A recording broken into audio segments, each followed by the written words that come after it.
अस्सलामुअलैकुम।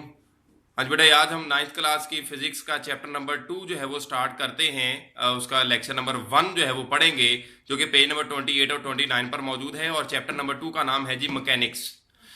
मैकेनिक्स अगर हम रिमाइंड करें, पहले चैप्टर में हमने पढ़ी थी ब्रांचेज ऑफ फिजिक्स। उसमें पहली ब्रांच हमने पढ़ी थी मैकेनिक्स। ये फिजिक्स की वो ब्रांच है जिसमें किसी बॉडी के मोशन को, उसके इफेक्ट्स को और काजेज वगैरह को स्टडी किया जाता है। तो मैकेनिक्स में जो मेन स्टडी की जाती है वो किसी भी बॉडी की मोशन की होती है। मैकेनिक्स की दो कैटेगरीज बनती हैं, काइनेमैटिक्स और डायनामिक्स। काइनेमैटिक्स और डायनामिक्स में दोनों में भी स्टडी किसकी की जाती है जी? मोशन की स्टडी की जाती है। मगर फर्क क्या है कि काइनेमैटिक्स में जब हम स्टडी करते हैं मोशन की, तो विद आउट काज, यानी कि मोशन की वजह बताए बगैर अगर हम मोशन की स्टडी करते हैं तो वो काइनेमैटिक्स में वो स्टडी की जाएगी, काइनेमैटिक्स कहलाती है वो ब्रांच। और वो ब्रांच जिसमें हम स्टडी मोशन की करें मगर विद काज करें, यानी मोशन की स्टडी करें और साथ साथ उस मोशन की वजह भी बताएं, तो वो ब्रांच क्या कहलाएगी? डायनामिक्स। तो काइनेमैटिक्स और डायनामिक्स दोनों ही ब्रांचेस किसकी हैं जी? मैकेनिक्स की। तो आज का हमारा चैप्टर नंबर 2 जो है उसका नाम काइनेमैटिक्स से है, और नेक्स्ट जो चैप्टर स्टार्ट हम करेंगे, चैप्टर नंबर 3 जो होगा, उसका नाम है डायनामिक्स। और ये दोनों ही ब्रांचेस किसकी हैं? मैकेनिक्स की। तो आज हम चैप्टर नंबर 2 स्टार्ट करते हैं।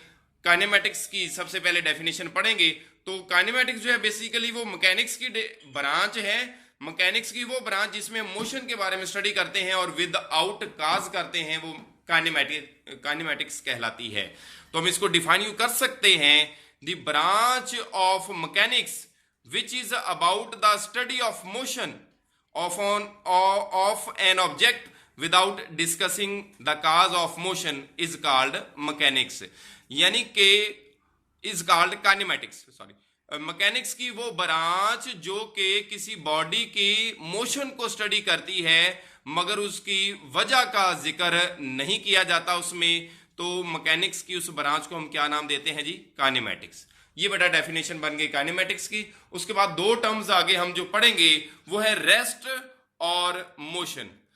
रेस्ट और मोशन क्या होता है बेटा? अगर कोई ऑब्जेक्ट अपने सराउंडिंग के लिहाज से, सराउंडिंग होता है किसी भी ऑब्जेक्ट जिसको रेस्ट और मोशन में देखना हो, उसके मतलब नेबरिंग में जो भी प्लेसेस होते हैं, जो भी ऑब्जेक्ट्स होती हैं, वो सारी उसकी सराउंडिंग कहलाती हैं।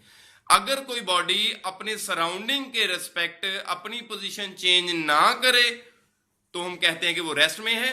और अगर कोई बॉडी अपने सराउंडिंग के लिहाज से अपनी पोजीशन चेंज करे तो हम कहेंगे कि वो बॉडी मोशन में है। तो हम इसको डिफाइन भी यूं कर सकते हैं, a body is said to be at rest if it does not change its position with respect to its surrounding.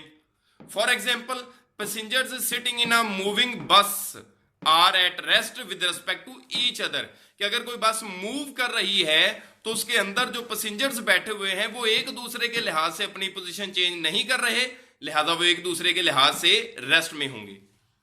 Motion को हम डिफाइन कर सकते हैं, body is said to be in motion if it changes its position with respect to its surrounding. For example, passengers sitting in a moving bus are in motion with respect to an observer outside the bus, कि जो moving बस के अंदर passenger बैठे हुए हैं वो बस के बाहर खड़े हुए ऑब्जर्वर के लिहाज से अपनी पोजीशन चेंज कर रहे हैं, लिहाजा बस से बाहर खड़े हुए ऑब्जर्वर के लिहाज से बस के अंदर जो बैठे हुए पैसेंजर्स हैं वो मोशन में होंगे।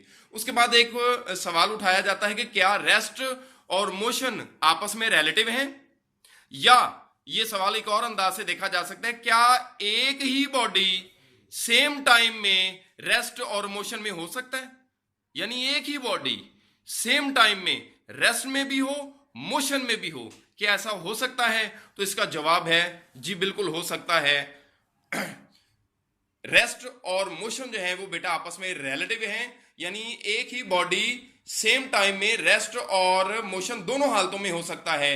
उसकी मिसाल ये है कि अगर कोई एक बस मूव कर रही है तो मूविंग बस के जो अंदर पैसेंजर्स बैठे हुए हैं वो एक दूसरे के रिस्पेक्ट जो है वो पोजीशन अपनी चेंज नहीं कर रहे, लिहाजा वो एक दूसरे के लिहाज से रेस्ट में होंगे।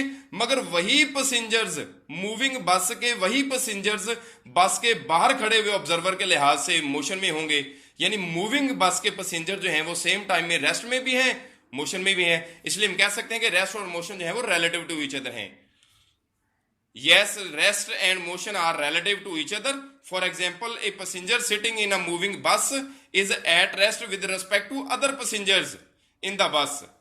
But to an observer outside the bus, the passengers and the objects inside the bus are motion. तो ये बेटा जी आज का हमारा टॉपिक था। अल्लाह हाफिज।